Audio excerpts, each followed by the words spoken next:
नमस्कार दोस्तों, कैसे आप सभी लोग। आज तारीख है 2 नवंबर 2024, दिन शनिवार। हिंदी तिथि की बात की जाए तो आज शुक्ल पक्ष की प्रतिपदा तिथि है। तो चलिए दोस्तों, एक बार फिर से हाजिर हो गए आपके सामने राजस्थान की आज की 40 और गर्मा गर्म बड़ी खबरों को लेकर। बताएंगे आपको सभी खबरों के बारे में विस्तार से, लेकिन उससे पहले आज की बड़ी खबरों पर, मुख्य समाचारों पर, टॉप हेडलाइंस पर एक नजर डाल लेते हैं।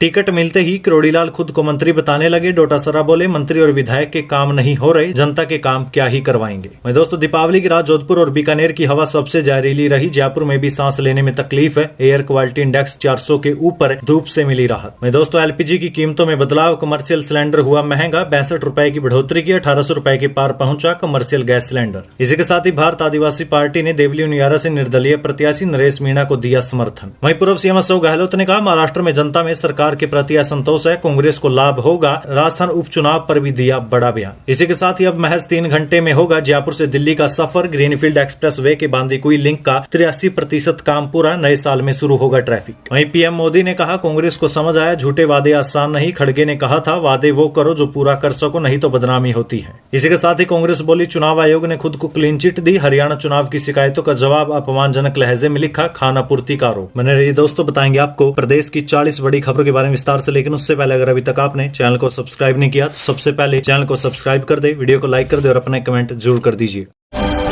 राजस्थान की आज की पहली और बड़ी खबर दोस्तों, टिकट मिलते ही करोड़ीलाल मीणा खुद को मंत्री बताने लगे। डोटासरा बोले, मंत्री विधायक के काम नहीं हो रहे हैं, जनता के क्या करवाएंगे। देखिए, प्रदेश कांग्रेस अध्यक्ष गोविंद सिंह डोटासरा ने एक बार फिर से कृषि मंत्री करोड़ीलाल मीणा पर निशाना साधा। डोटासरा ने कहा कि टिकट मिलते ही करोड़ीलाल ने खुद को मंत्री कहना चालू कर दिया। इसके पहले उन्होंने इस्तीफा दे दिया था और मंत्री भी रहे। दरअसल डोटासरा सीकर में नवलगढ़ रोड स्थित अपने आवास पर कार्यकर्ताओं से मुलाकात करने पहुंचे थे। यहाँ मीडिया से बातचीत के दौरान उन्होंने करोड़ीलाल मीणा और भाजपा पर निशाना साधा। डोटासरा ने कहा कि मुख्यमंत्री, मंत्री, विधायक, जनप्रतिनिधियों को कोई पूछ नहीं रहा। ब्यूरोक्रेसी पूरी तरीके से हावी है। राजस्थान में 2 ही तरीके के लोगों के काम हो रहे हैं, या तो ब्यूरोक्रेसी से जिसकी सांठ गांठ हो, या फिर दिल्ली से किसी की पर्ची आई हुई हो। हर मंत्री और एमएलए को आप पूछ लीजिए, उनके खुद के काम ही नहीं हो रहे तो वो जनता के क्या ही काम करवाएंगे। प्रदेश के 5 से 6 छोटे जिलों का खत्म होना लगभग तय। रिव्यू कमेटी की रिपोर्ट पर उपचुनाव के बाद होगा फैसला, बरकरार रह सकते हैं बड़े जिले।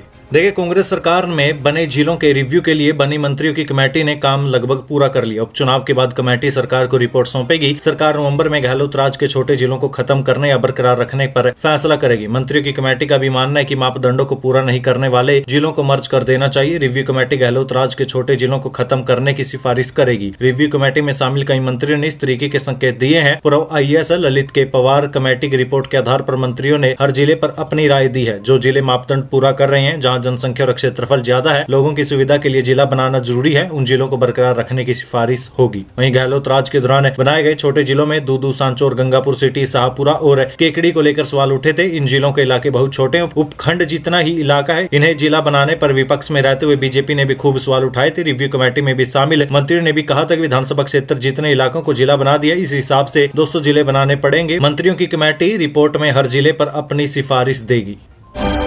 दीपावली की रात जोधपुर और बीकानेर की हवा सबसे जहरीली रही। जयपुर में भी सांस लेने में तकलीफ। एयर क्वालिटी इंडेक्स 400 के ऊपर, धूप से मिली राहत। देखिए, दीपावली पर हर साल की तरह इस बार भी एयर क्वालिटी बिगड़ी, लेकिन मौसम ने साथ दिया। रात को सबसे खराब एयर क्वालिटी बीकानेर और जोधपुर में रिकॉर्ड की गई। यहाँ एयर क्वालिटी इंडेक्स लेवल 500 पर पहुंच गया। वहीं सुबह मौसम साफ रहने और तेज धूप रहने से पोल्यूशन का स्तर गिर गया। विशेषज्ञों के अनुसार धुएं और प्रदूषण का लेवल बढ़ने का सबसे ज्यादा प्रभाव सांस और दिल से जुड़ी बीमारियों के मरीजों को होता है। वहीं पोल्यूशन कंट्रोल बोर्ड के अनुसार देर रात तक जयपुर, अजमेर, भरतपुर, उदयपुर, बीकानेर, जोधपुर समेत तमाम शहरों में एयर क्वालिटी इंडेक्स लेवल 400 से 500 के बीच दर्ज हुआ। सुबह सबसे ज्यादा खराब एयर क्वालिटी दिल्ली, और हरियाणा से लगते शहरों सीकर, भरतपुर, भिवाड़ी, झुंझुनू, हनुमानगढ़, बीकानेर, गंगानगर, जयपुर में रही। यहाँ सुबह तक AQI लेवल 200 से 350 के बीच रहा। वहीं दूसरे शहरों उदयपुर, भीलवाड़ा, राजसमंद, कोटा, अजमेर में AQI रात में रेड जोन में रहा, लेकिन सुबह होने के साथ ही वापस 100 से लेकर 200 के बीच में आ गया।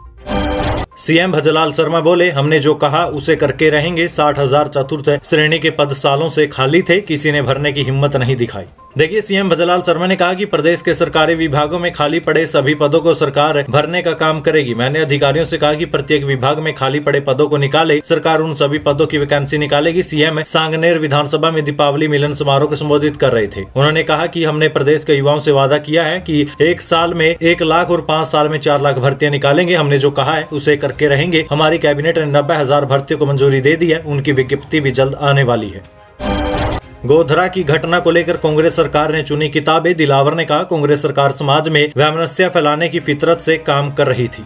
देखिए, प्रदेश के शिक्षा मंत्री मदन दिलावर ने पूर्व कांग्रेस सरकार पर निशाना साधा। उन्होंने कहा कि गोधरा की घटना को लेकर विवादित किताबों के लिए पूर्व कांग्रेस सरकार जिम्मेदार है। कांग्रेस सरकार समाज में वैमनस्य फैलाने की फितरत से काम कर रही थी। शिक्षा मंत्री दिलावर ने कहा कि समग्र शिक्षा राजस्थान द्वारा सरकारी स्कूलों की किताबों में भेजी गई विवादित 2 किताबें अदृश्य लोग लेखक हरसमंदर और जीवन की बहार लेखक माधव गाडगिल के चयन को लेकर वर्तमान सरकार की कोई भूमिका नहीं है। इन दोनों किताबों का चयन पिछली कांग्रेस सरकार द्वारा किया गया। दिलावर ने कहा कि प्रदेश की वर्तमान बीजेपी सरकार के कार्यकाल में केवल 2 किताबें जोड़ी गई हैं। इनमें पहली वैक्सीन की गाथा है, इसके लेखक सज्जन सिंह यादव है, जबकि दूसरी किताब राजस्थानी भाषा की किताब चिड़ी को मोती लादियो है। इन दोनों किताबों के साथ ही 99 किताबों को 29 सितंबर 2023 को तत्कालीन चयन कमेटी द्वारा चयनित किया गया था। इसके अध्यक्ष तत्कालीन शिक्षा सचिव थे। उन्होंने कहा कि उस समय कुल 105 किताबें 2 ग्रुप में 63+42 चयन समिति के अध्यक्ष तत्कालीन शासन सचिव के सामने 19 सितंबर 2023 को प्रस्तुत की गई थी। इनके चयन की स्वीकृति अध्यक्ष द्वारा 29 सितंबर 2023, 30 सितंबर 2023 और 3 अक्टूबर 2023 को जारी की गई थी। ऐसे में इन विवादित किताबों के चयन को लेकर सारी जिम्मेदारी तत्कालीन कांग्रेस सरकार, शिक्षा विभाग के शासन सचिव और तत्कालीन शिक्षा मंत्री की है। आधार और गैस कनेक्शन की देनी होगी जानकारी। 450 रुपए में सिलेंडर के लिए राशन डीलर के पास करवानी होगी सीडिंग। 5 नवंबर से शुरू होगा अभियान।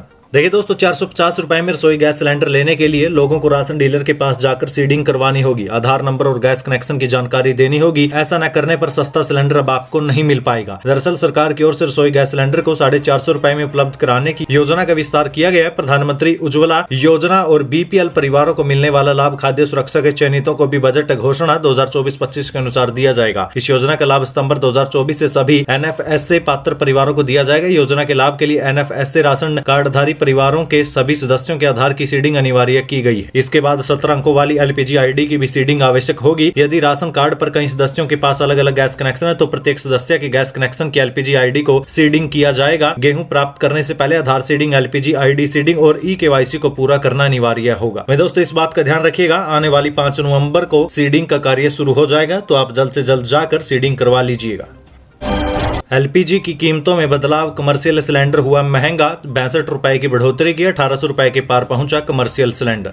देखिए, दीपावली की शाम को तेल गैस की प्रमुख कंपनियों ने LPG की कीमतों का रिव्यू किया था। इस दौरान कंपनियों ने कमर्शियल उपयोग के सिलेंडर की कीमतों में इजाफा कर दिया। इस साल में ये 8वां महीना है जब लगातार कंपनियों ने कमर्शियल सिलेंडर की कीमतों में बदलाव किया। हालांकि कंपनियों ने घरेलू उपयोग के सिलेंडर की कीमतों में कोई बदलाव नहीं किया। राजस्थान LPG डिस्ट्रीब्यूटर्स एसोसिएशन के प्रदेश अध्यक्ष दीपक गहलोत ने बताया कि कंपनियों की ओर से जारी रेट लिस्ट में आज से राजस्थान में 19 किलोग्राम वाले कमर्शियल गैस सिलेंडर पर 62 रुपए बढ़ाए हैं। इस बढ़ोतरी के बाद आज से कमर्शियल गैस सिलेंडर बाजार में 1767.50 रुपए की जगह 1829.50 रुपए में मिलेगा।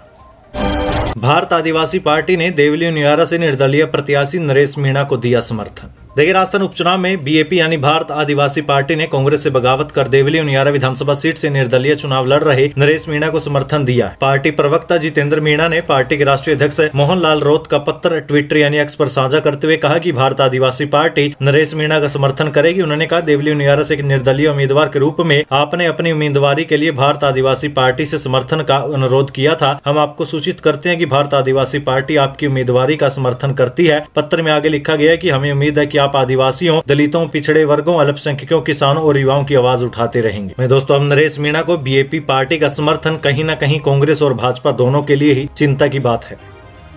महाराष्ट्र में जनता में सरकार के प्रति असंतोष है, कांग्रेस को होगा लाभ, पूर्व CM अशोक गहलोत का बयान। देखिए, महाराष्ट्र विधानसभा चुनावों के लिए कांग्रेस के वरिष्ठ पर्यवेक्षक और राजस्थान के पूर्व मुख्यमंत्री अशोक गहलोत ने राज्य में मौजूदा सरकार के प्रति जनता में असंतोष होने का दावा किया, जो आगामी चुनावों में कांग्रेस को लाभ पहुंचा सकता है। गहलोत ने विश्वास जताया कि कांग्रेस और उसके सहयोगी अघाड़ी गठबंधन को इस बार चुनावों में बेहतर प्रदर्शन करने का मौका मिलेगा। वहीं बागी नेताओं के मसले पर उन्होंने कहा कि जब से उम्मीदवारों ने अपने फार्म भरे हैं, पार्टी उन्हें मनाने के प्रयास में जुटी है। उन्होंने उम्मीद जताई है कि नामांकन वापस लेने की अंतिम तिथि 4 नवंबर तक की है। बागी उम्मीदवार अपने नामांकन वापस ले लेंगे। कांग्रेस का दावा की पार्टी लगातार अपने बागी नेताओं के संपर्क में है। पार्टी उन्हें चुनाव में एकजुटता के साथ आगे बढ़ाने के लिए हर संभव कोशिश कर रही है। वहीं गहलोत ने राजस्थान विधानसभा की आगामी 7 सीटों पर उपचुनावों पर भी टिप्पणी की। उन्होंने कहा ये चुनाव स्थानीय मुद्दों पर आधारित होते हैं। उन्होंने कहा कि ये चुनाव स्थानीय होते हैं, जिनमें स्थानीय समस्याएं और मुद्दे महत्वपूर्ण भूमिका निभाते हैं। अब ये कहना जल्दबाजी होगी कि स्थिति क्या होगी, लेकिन सभी एकजुट है और कांग्रेस इन चुनावों में एकजुट होकर आगे बढ़ रही है। पुष्कर मेले कर आए दोस्तों, बड़ी अपडेट आज से शुरू होगा। देसी विदेशी संस्कृति और आध्यात्मिक यात्रा का संगम। बताएंगे दोस्तों इस बार क्या है खास। देखिए, अगर आप भी देसी विदेशी संस्कृति को एक साथ देखना चाहते हैं तो पुष्कर मेले में आने के लिए तैयार हो जाइए, क्योंकि अजमेर के पुष्कर में लगने वाले सबसे बड़े पशु मेले की शुरुआत आज यानी 2 नवंबर से हो गई है। इस पुष्कर पशु मेले में पूरे भारत से पशु मालिक अपने अपने पशु लेकर यहाँ आते हैं और उनके खरीद फरोख्त के साथ ही पशु विभाग द्वारा होने वाले विभिन्न पशु प्रतियोगिताओं में भाग भी लेते हैं, जिनको देखने के लिए देशी ही नहीं विदेशी पर्यटक भी बड़ी संख्या में पुष्कर के मेला मैदान में आते हैं। अंतर्राष्ट्रीय पुष्कर पशुओं में मेले में पर्यटन विभाग की ओर से मेले में आने वाले पशुओं के लिए विभिन्न प्रतियोगिताओं का आयोजन किया जाएगा, जिसमें ऊंट नृत्य, घोड़ा नृत्य, ऊंट सजाओ प्रतियोगिता, घोड़ा ऊंट दौड़ प्रतियोगिता के अलावा अन्य प्रतियोगिताएं भी पुष्कर मेला मैदान में आयोजित की जाएगी। इंडियन क्रिकेटर सुरेश रैना ने उदयपुर में सेलिब्रेट की दीपावली। पत्नी और दोनों बच्चे भी साथ थे। 4 दिन राजधानी जायकों का लिया स्वाद। देखिए दोस्तों, इंडियन क्रिकेटर सुरेश रैना ने उदयपुर में अपने परिवार के साथ दीपावली को सेलिब्रेट किया। रैना मंगलवार को पत्नी प्रियंका चौधरी और 2 बच्चों के साथ उदयपुर पहुंचे थे। वे पिछोला झील किनारे बने होटल दी लीला पैलेस में 4 दिन तक ठहरे हुए थे। अब दीपावली मनाने के बाद वे बीते दिन रवाना हो गए। उन्होंने सोशल मीडिया पर फोटो शेयर कर सभी को दीपावली की शुभकामनाएं भी दी। बॉर्डर पर पाकिस्तानी रेंजर्स बोले हैप्पी दीपावली। सरहद पर भारत पाकिस्तान अधिकारियों ने एक दूसरे का मुंह मीठा कर मनाया त्योहार। देखिए, दीपावली के मौके पर भारत और पाकिस्तान में मिठाई का आदान प्रदान हुआ। दोनों देशों की तरफ से भारत पाकिस्तान सरहद पर मिठाई देकर एक दूसरे का मुंह मीठा करने की रस्म अदा की गई। जैसलमेर से लगती भारत पाकिस्तान सीमा पर पाकिस्तानी रेंजर को दीपावली के त्योहार की मिठाई बीएसएफ के अधिकारियों द्वारा दी गई। पाकिस्तानी रेंजर ने हैप्पी दीपावली कहकर त्योहार की बधाई दी। पाकिस्तानी रेंजर्स ने भी भारतीय अधिकारियों को मिठाई देकर बधाई दी। सीएम भजनलाल शर्मा और प्रदेश अध्यक्ष राठौड़ की परीक्षा। उपचुनाव की कई सीटों पर पक्ष में समीकरण, नतीजे भी ऐसे आए तो बढ़ेगा राजनीतिक कद। देखिए, राजस्थान में 7 सीटों पर उपचुनाव है। मुकाबला कांटे का है। लोकसभा चुनाव के बाद सीएम भजनलाल शर्मा की भी ये दूसरी और बीजेपी प्रदेश अध्यक्ष मदन राठौड़ की पहली परीक्षा है। सीएम भजनलाल शर्मा लोकसभा चुनाव की पहली परीक्षा में पूरी तरह से सफल नहीं रहे थे। वहीं राठौड़ को लोकसभा चुनाव के बाद बीजेपी के प्रदेश अध्यक्ष का पद मिला था। वहीं दोस्तों, इधर एक्सपर्ट्स के अनुसार ये उपचुनाव सीएम भजनलाल शर्मा और बीजेपी प्रदेश अध्यक्ष मदन राठौड़ के लिए कद बढ़ाने वाला भी साबित हो सकता है। यदि इन 7 सीटों में भाजपा 4 से 5 सीटें भी अपने नाम कर लेती है तो सीएम भजनलाल शर्मा और बीजेपी प्रदेश अध्यक्ष मदन राठौड़ का राजनीतिक कद बढ़ सकता है, क्योंकि पिछले आंकड़े बीजेपी के पक्ष में नहीं थे और ऐसे में जीत का श्रेय सीधे तौर पर सत्ता और संगठन चला रहे कप्तानों के खाते में चला जाएगा। वहीं एक्सपर्ट्स का यह भी मानना है कि इस बार टिकट बंटवारे को लेकर बीजेपी ने काफी सावधानी बरती है, जिससे इस बार माहौल अलग दिखाई दे रहा है। खींवसर, 84, दौसा जैसी सीटों पर भाजपा अच्छी खासी टक्कर दे रही है। सलूम्बर, देवली, नियारा, रामगढ़ और झुंझुनू में भी बीजेपी ने फोकस किया हुआ है। यदि उपचुनाव के आंकड़ों में भाजपा 5 सीटें भी जीत लेती है तो परीक्षा में सफल होने का प्रमाण मिल सकता है। अब 3 घंटे में होगा जयपुर से दिल्ली तक का सफर। ग्रीनफील्ड एक्सप्रेसवे के बांदीकुई लिंक का 83% काम पूरा। नए साल में शुरू होगा ट्रैफिक। देखिए, जयपुर से दिल्ली की दूरी अब महज 3 घंटे में पूरी हो जाएगी। जयपुर से बांदीकुई तक ग्रीनफील्ड एक्सप्रेसवे के लिंक का 83% काम पूरा हो चुका है। ये दूरी 63 किलोमीटर की है। नए साल में यहाँ ट्रैफिक शुरू होने की संभावना है। वहीं national highway authority of India के अधिकारियों ने उम्मीद जताई है कि ट्रैफिक शुरू होने के बाद जगह जगह लगने वाले जाम से मुक्ति मिलेगी। वहीं NHIA के मैनेजर पुष्पेंद्र सिंह ने बताया कि ये लिंक एक्सप्रेसवे जयपुर में रिंग रोड के पास बगराना से निकलकर दौसा जिले के बांदीकुई कस्बे से कुछ किलोमीटर पहले श्याम सिंहपुरा में दिल्ली मुंबई एक्सप्रेसवे को कनेक्ट करेगा। इस लिंक एक्सप्रेसवे का डामरीकरण का काम लगभग पूरा हो चुका है। फिलहाल बगराना में रिंग रोड से कनेक्टिंग और कोलवा में रेलवे ट्रैक के ऊपर पुलिया का काम तेजी से किया जा रहा है। दौसा में NHAI के प्रोजेक्ट डायरेक्टर बलवीर सिंह यादव ने बताया कि लिंक एक्सप्रेसवे का निर्माण कार्य इसी महीने यानी नवंबर 2024 तक पूरा करने की डेडलाइन तय की गई थी। पिछले महीनों में भारी बारिश के कारण कार्य प्रभावित हुआ। अब फिर से निर्माण कार्य ने गति पकड़ लिया। बगराना में इंटरचेंज और कोलवा में रेलवे पुलिया का निर्माण पूरा होने के बाद इसे शुरू किया जाएगा। इसमें फिलहाल 3 महीने का टाइम और लग सकता है। पीएम मोदी बोले कांग्रेस को समझ आया, झूठे वादे आसान नहीं। खड़गे ने कहा था वादे वो करो जो पूरा कर सको, नहीं तो बदनामी होती है।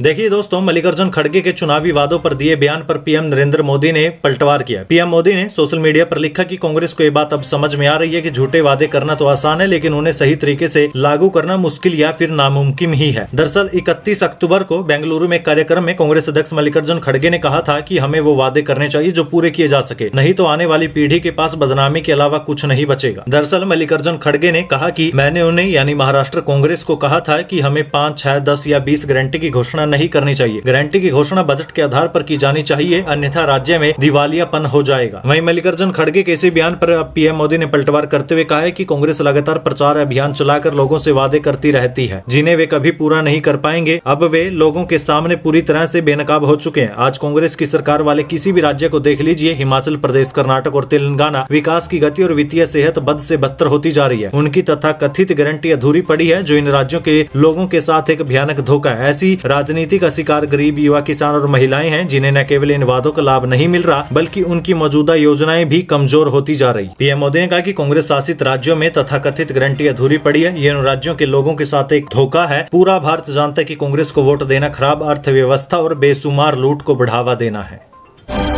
भारत और चीन बॉर्डर पर सेना ने पेट्रोलिंग शुरू की। दीपावली के मौके पर मिठाई भी बांटी थी। केंद्रीय मंत्री किरेन रिजिजू चीनी सैनिकों से मिले। देखिए, पूर्वी लद्दाख में भारत चीन बॉर्डर पर भारतीय सेना ने 1 नवंबर से पेट्रोलिंग शुरू कर दी है। अभी डेमचोक पर निगरानी की जा रही है। देपसांग पर जल्द ही पेट्रोलिंग शुरू हो जाएगी। हालांकि चीनी सैनिकों की पेट्रोलिंग की बात अभी सामने नहीं आई। दोनों देशों की सेनाओं के बीच इन दोनों इलाकों के पीछे हटने पर सहमति बनी थी। डीएस्केलेशन की प्रक्रिया 30 अक्टूबर को पूरी भी हो गई थी। वहीं दीपावली के मौके पर पूर्वी लद्दाख में हॉट स्प्रिंग, काराकोरम पास, दौलत बेग ओल्डी, कोंकला और चुशुल मोल्डो से लगे लाइन ऑफ कंट्रोल यानी एलओसी पर दोनों देशों के अफसरों ने एक दूसरे को मिठाई खिलाई थी और दीपावली की बधाई भी दी थी।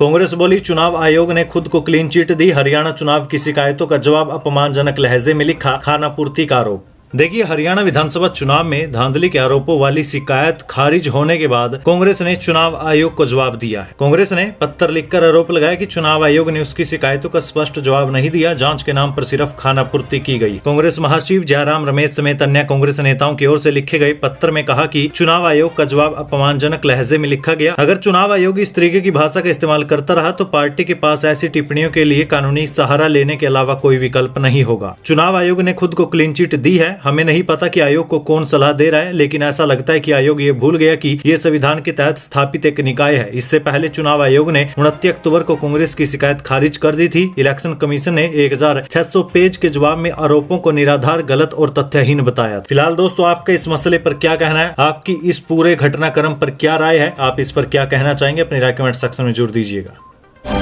जम्मू कश्मीर यूटी के स्थापना दिवस का एनसी कांग्रेस ने बहिष्कार किया। एलजी बोले, इन्होंने संविधान की शपथ ली, अब बहिष्कार कर रही, ये दोहरा चरित्र है। देखिए, जम्मू कश्मीर यूनियन टेरिटरी के 5वें स्थापना दिवस पर श्रीनगर में ऑफिशियल इवेंट आयोजित किया गया था, जिसमें सत्ताधारी पार्टी नेशनल कॉन्फ्रेंस और कांग्रेस के विधायकों ने बहिष्कार कर दिया। कांग्रेस और एनसी ने कहा कि वे जम्मू कश्मीर को यूनियन टेरिटरी नहीं मानते। जम्मू कश्मीर को जल्द से जल्द स्टेटहुड मिलना चाहिए। इसे उपराज्यपाल मनोज सिन्हा ने दोनों पार्टियों का दोहरा चरित्र बताया। वहीं एलजी ने कहा कि कांग्रेस और एनसी के नेताओं ने जम्मू कश्मीर यूटी के विधायकों के रूप में संविधान की शपथ ली है, फिर वे ऑफिशियल इवेंट का बहिष्कार कैसे कर सकते हैं? एक तरफ वे शपथ लेकर विधायक बने, दूसरी तरफ आधिकारिक कार्यक्रम का बहिष्कार कर रहे हैं। ये इनका दोहरा चरित्र दर्शाता है। राहुल भांजे से बोले, मुझे 10 जनपथ है ज्यादा पसंद नहीं। यहीं रहते हुए पिता की मौत हुई। दीपावली पर पेंटर के साथ भी काम किया।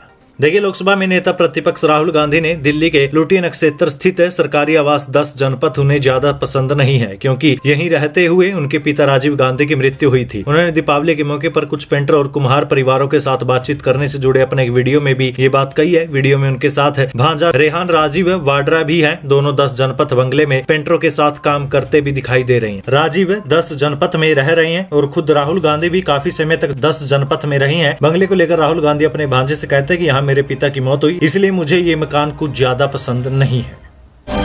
कनाडा और भारत विवाद से इमिग्रेशन बिजनेस में 70% गिरावट। एक्सपर्ट बोले, वीजा में कमी नहीं, आवेदक कम है। आईलेट्स परीक्षा देने वाले छात्र 15% घटे। देखिए, भारत और कनाडा के रिश्तों में आई खटास के कारण कई भारतीय इस बात को लेकर असमंजस में है कि कूटनीति विवाद का इमिग्रेशन, वर्क और स्टूडेंट वीजा पर क्या असर होगा। क्या भविष्य में कनाडा के भारत से रिश्ते सुधरेंगे? क्या कनाडा फिर से उसी शिद्दत से वीजा देगा जैसे पहले देता था, या फिर कनाडा जाकर पढ़ाई करना भारतीय बच्चों के लिए सपना ही बना रहेगा? मैं दोस्तों, इस पर विशेषज्ञों का मानना है कि मौजूदा कूटनीतिक विवाद का सीधा असर वीजा नीतियों पर पड़ने की संभावना थी, लेकिन ऐसा नहीं है कि कनाडा वीजा नहीं दे रहा। कनाडा वीजा दे रहा है, लेकिन कनाडा जाने वाले बच्चे और उनके अभिभावक इस समय अपने बच्चों को कनाडा ही ही नहीं भेज रहे। इसका एक बड़ा कारण इस समय कनाडा और भारत के बीच चल रहा विवाद भी है। वहीं दोस्तों विदेश में उच्च शिक्षा के लिए आईलेट्स यानी international English language testing system test को सबसे महत्वपूर्ण माना जाता है। सालाना कुल 48 परीक्षा तिथियां तय होती है। एक बार पेपर देने के लिए एक टेस्ट का खर्च करीब 15 से लेकर 17,000 रुपए आता है, जिसे IDP द्वारा आयोजित किया जाता है। हर साल लाखों बच्चे ये पेपर देते थे। आईलेट्स पास करने के बाद ही बच्चे Canada, Australia, America, UK, New Zealand और अन्य देशों में जाकर पढ़ाई कर सकते थे। पिछले साल की तुलना में इस साल आईलेट्स देने वाले बच्चों की संख्या में 50% से भी अधिक की गिरावट आ गई है। पहले 1 लाख बच्चे आईलेट्स पेपर देते थे और अब महज सिर्फ 45 से लेकर 48,000 बच्चे ही आईलेट्स का पेपर दे रहे हैं। पराली मामले में भारत और पाकिस्तान में विवाद। पाकिस्तानी मंत्री बोली, वायु प्रदूषण के लिए इंडिया जिम्मेदार है। GNDU प्रोफेसर बोले, केवल पंजाब दोषी नहीं। देखिए, जिस जहरीली हवा में हम सांस ले रहे हैं वो सीमा पार भी लोगों के जीवन को प्रभावित कर रही है। पिछले कुछ सालों से स्मॉग चिंता का विषय बना हुआ है। भारत और पाकिस्तान दोनों ही इससे गंभीर रूप से प्रभावित है। इसका अंदाजा हम इस बात से लगा सकते हैं कि पूरी दुनिया में सबसे प्रदूषित शहरों में से 2 शहर भारत और पाकिस्तान के हैं। भारत का दिल्ली और पाकिस्तान का लाहौर। दोनों देशों के नागरिकों की चीख है इस समय सुप्रीम कोर्ट तक पहुंच गई। दोनों ने प्रदूषण से निजात पाने के लिए कृत्रिम तरीके भी अपनाए, लेकिन वे सफल नहीं हुए। पंजाब में पराली जलाने के मामलों की बात करें तो इस सीजन में अब तक 1342 FIR, 553 रेड एंट्री और किसानों पर 15,25,000 रुपए का जुर्माना लगाया जा चुका है, जिसमें से 13,47,000 रुपए वसूले जा चुके हैं। वहीं दोस्तों पाकिस्तान में भी हालात कुछ अच्छे नहीं है। पाकिस्तान में पराली जलाने की घटनाओं की जांच के लिए कोई ठोस अध्ययन नहीं किया गया, लेकिन अभी 4 दिन पहले ही पाकिस्तान के पंजाब में 71 किसानों को गिरफ्तार किया गया और 182 शिकायतें प्राप्त हुई। राजस्थान रॉयल्स ने संजू और यशस्वी को 18 करोड़ में रिटेन किया। बटलर, चहल समेत 16 खिलाड़ी किए रिलीज। पर्स में बचे सिर्फ 41 करोड़। देखिए, IPL 2025 से पहले सभी 10 टीमों ने प्लेयर्स के रिटेंशन की लिस्ट जारी कर दी है। राजस्थान रॉयल्स ने 6 प्लेयर्स को रिटेन किया है। इनमें 5 कैप्ड खिलाड़ी, कप्तान संजू सैमसन, यशस्वी जायसवाल, रियान पराग, ध्रुव जुरेल और सिमरन हेटमायर को रिटेन किया है। अनकैप्ड खिलाड़ी के रूप में संदीप शर्मा को रिटेन किया है। वहीं राजस्थान रॉयल्स फ्रेंचाइजी ने स्टार खिलाड़ी जोस बटलर, रविचंद्रन अश्विन, युजवेंद्र चहल समेत 16 खिलाड़ियों को रिलीज किया है। संजू सैमसन और यशस्वी जायसवाल को 18 करोड़ में रिटेन किया गया। ध्रुव जुरेल और रियान पराग को 14 करोड़ और सिमरन हेटमायर को 11 करोड़ और संदीप शर्मा को 4 करोड़ रुपए में रिटेन किया गया। इन 6 खिलाड़ियों पर राजस्थान रॉयल्स ने 79 करोड़ रुपए खर्च किए। राजस्थान रॉयल्स के पास अब पर्स में 120 करोड़ में से महज 41 करोड़ रुपए बचे हैं, जिसमें उसे मेगा ऑक्शन में अपनी पूरी टीम तैयार करनी है। जवाहर नवोदय स्कूल में 9वीं और 11वीं एडमिशन डेट बढ़ाई गई। स्टूडेंट अब 9 नवंबर तक कर सकेंगे आवेदन। 8 फरवरी को होगा एग्जाम।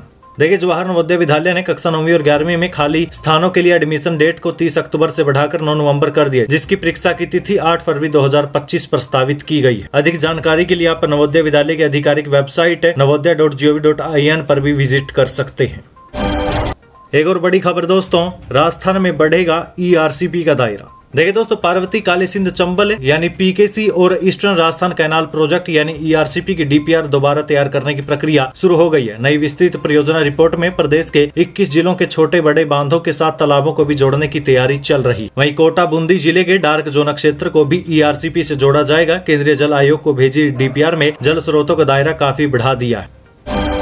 राजस्थान में गजब की स्वास्थ्य व्यवस्था। यूट्यूब पर देखकर संविदा कर्मचारी ने किया मरीज का ECG। जोधपुर का मामला। जोधपुर के पावटा सैटेलाइट अस्पताल में एक चौंकाने वाला मामला सामने आया, जहां एक संविदा कर्मचारी ने लैब टेक्नीशियन की अनुपस्थिति में यूट्यूब पर वीडियो देखकर एक मरीज की ECG कर दी। इस घटना का वीडियो सोशल मीडिया पर तेजी से वायरल हो रहा है। इसे लेकर अस्पताल प्रशासन समेत मेडिकल कॉलेज के अधिकारी भी हरकत में आ गए। ये वीडियो देखने के बाद मरीज के परिजन और लोग अस्पताल में मौजूद कर्मचारियों की योग्यता पर भी सवाल उठा रहे हैं। मैं दोस्तों आपकी जानकारी के लिए बता दें, ECG एक संवेदनशील प्रक्रिया और इसे गलत तरीके से करने पर मरीज की जान भी जा सकती है। फिलहाल दोस्तों अभी मामला सामने आने के बाद अस्पताल प्रशासन ने जाँच के आदेश दे दिए हैं। उदयपुर में पिंजरे में कैद लेपर्ड ग्रामीणों पर गुर्राया। 2 दिन पहले जहां बछड़े का शिकार किया था वहीं फंसा। अभी तक 7 तेंदुए पकड़े गए। देखिए, उदयपुर के गोगुंदा और झाड़ोल में आदमखोर लेपर्ड 10 लोगों का शिकार कर चुका है। इन इलाकों में लेपर्ड की दहशत बनी हुई है। गोगुंदा से करीब 72 किलोमीटर दूर मावली तहसील इलाके में बीते दिन भी एक लेपर्ड पिंजरे में कैद मिला। ये वही जगह है जहां बुधवार सुबह लेपर्ड ने एक बछड़े का शिकार किया था। इसके बाद यहां वन विभाग की ओर से पिंजरा लगाया गया था। उदयपुर में अब तक 7 तेंदुओं को पिंजरे में पकड़ा जा चुका है।